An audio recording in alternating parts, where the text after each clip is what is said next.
noi siamo l'unica sinistra coerente e legata a quella che è, diciamo così, quelle che sono le battaglie storiche della sinistra. Sono quelle del lavoro, del sociale, ma anche sono oggi quelle dell'ambiente, lo erano anche ieri, oggi lo sono di più.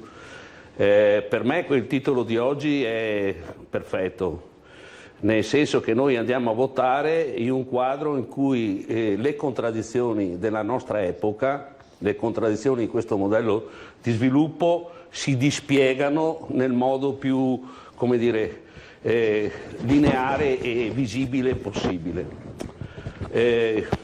Faccio una riflessione e anche una polemica. Allora, a Verona abbiamo visto cosa è successo, ma non è successo solo ieri, cioè, ieri è stato un fenomeno, diciamo così, a caratteri devastanti e anche per alcuni aspetti estremi, ma già si erano ripetuti eventi di questo tipo anche recentemente. Nel 2019 la destra, il centrodestra a Verona, con lo sponsor il comune, ha fatto un convegno negazionista. Ha fatto un convegno, ovviamente ispirandosi al modello Trump, di negazione dei cambiamenti climatici. Che i cambiamenti climatici siano evidenti, lo ha detto prima anche il collega Zamboni, collocato da ambientalista forse dalla parte sbagliata, ha detto che nel Veneto, proprio in questi anni, si sono ripetuti fenomeni estremi con una frequenza inaudita. Questi non sono eventi, come dire, dovuti alla furia di Giove, sono legati essenzialmente ai cambiamenti climatici. Un ceto politico che pretende di governare questa regione, questo territorio che è stato così colpito e in maniera pesante e, come dire, chiaramente dentro un quadro degli esiti dei cambiamenti climatici, che ha queste posizioni, che ha questa cultura, che ha questa teoria, che pensa che si possa sostanzialmente continuare a coltivare e a riprodurre questo modello economico e sociale, è un ceto politico pericoloso, non è più una competizione elettorale, è proprio il problema che qua abbiamo a che fare con gente che teorizza la negazione dei cambiamenti climatici, che pensa che si possa ripartire nonostante il Covid, nonostante tutto questo, sulle stesse basi di prima, sullo stesso modello di produzione, di consumo, sulle stesse basi strutturali. Non è così, non è così. Io dico che la responsabilità della politica è quella di non sei partito dal convegno del centrodestra a Verona. Il convegno del centrodestra a Verona cosa c'entra con la bomba d'acqua? Devo dire che c'entra benissimo, perché era un convegno che teorizzava il fatto che non esistono i cambiamenti climatici. Se vuoi documentati che lo sponsor era il comune di Verona e chi l'ha organizzato un deputato della Lega che si chiama Comencini. Ma dimmi cosa serve la Tunisia per l'Italia? Portano qua olio che fa schifo e immigrati. Serve a niente, non serve a niente. Si è soltanto tenuta Craxi quando era localizzato in Tunisia. Lo sai, non serve a niente la Tunisia all'Italia. Non serve a niente. Non serve a niente. La Tunisia, possiamo dirlo che non serve a niente. Bravissimo, non serve a niente. Ma tornando a quello che dicevate prima. Ma le delocalizzazioni le abbiamo combattute noi, non i difensori dei confini italiani, perché l'unica legge presentata in Consiglio regionale contro le delocalizzazioni ha la firma dell'allora consigliere regionale Petenò ed è stata proposta con la raccolta di 40.000 firme nel Veneto da Rifondazione Comunista.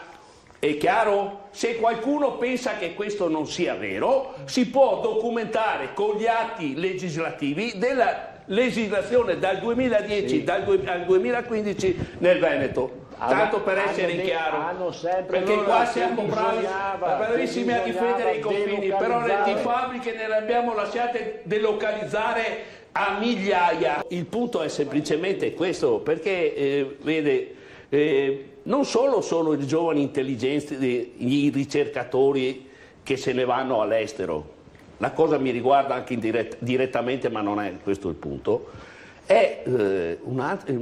ci sono tanti altri che vanno all'estero, perché noi perdiamo decine di migliaia di giovani ogni anno, diplomati e laureati, il 60% sono laureati e diplomati. Perché vanno via? Lei sa quanto viene pagato un giovane avvocato in uno studio di avvocatura? Lei sa quanto viene pagato un giovane architetto praticante?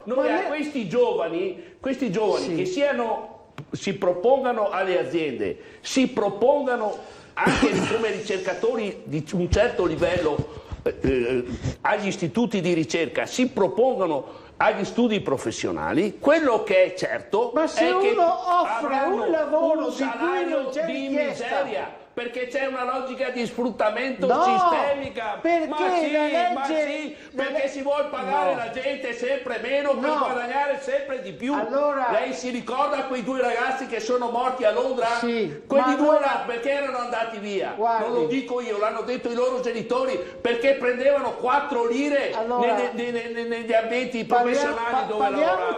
Io so per certo che saldatori che dovrebbero avere il 4º o 5º livello per il lavoro altamente professionale che fanno, alla Fincantieri, dentro la pancia delle navi, a 40 gradi di temperatura, non prendono certamente un salario che si possa definire dignitoso. Dobbiamo distinguere la regola dagli abusi. Nel momento in cui uno decide di fare... Qua non stiamo parlando degli abusi, certo. Qua stiamo parlando di un sistema che fa capo a un'azienda di Stato o comunque a un'azienda che ha maggioranza statale. Se non rispettano i contratti di lavoro è un'altra cosa. Ma capisce che se succede questo in un'azienda che è statale ed è una delle prime aziende in questo paese... Stiamo parlando di 2 cose diverse. Se lei apre uno studio... Se ci sono i giovani nel nostro paese, qualunque attività facciano, anche